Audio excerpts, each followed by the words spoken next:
Si on vous demandait la destination prise par les déchets de vidange de toilettes, il est à parier que ce serait une colle pour nombreux parmi vous. Eh bien, pour le cas de la capitale, les bouts de vidange sont généralement déversés dans la nature simplement, ce qui est un danger pour l'environnement et la santé. Mais que faut-il faire pour une meilleure gestion et l'assainissement de ces matières fécales? Préoccupation au cœur d'une réflexion de spécialistes en Balmayo ce jour sous les regards de Karel Mezatia Choya et Luc Vondon. Mais attention, ces images pourraient indisposer ceux qui sont à table.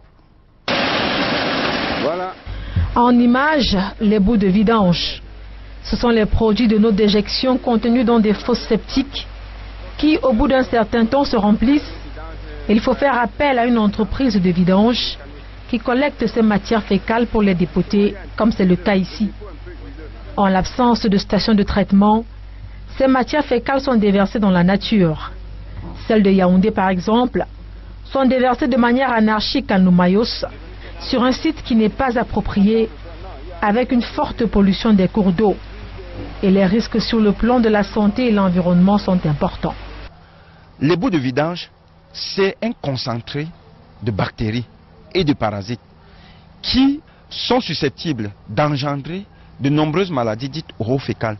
Lorsqu'on déverse donc ces bouts dans la nature sans traitement, c'est amener dans un espace réduit une concentration anormalement élevée de microbes. Une situation qui ne laisse pas indifférents ces opérateurs d'assainissement.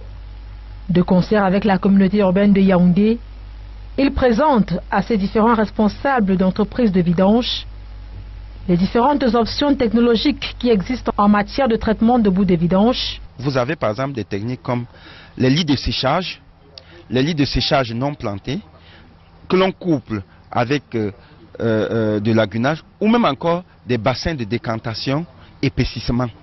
Initiative appréciée à sa juste valeur par les bénéficiaires du projet. La première action porte d'abord à construire une station de traitement des bouts de vidange. Il faut aussi qu'on arrive à organiser la filière, organiser les vidangeurs et veiller à ce qu'ils aient un matériel approprié. Au terme des travaux, les participants devront à leur tour former les populations dans leurs communes respectives.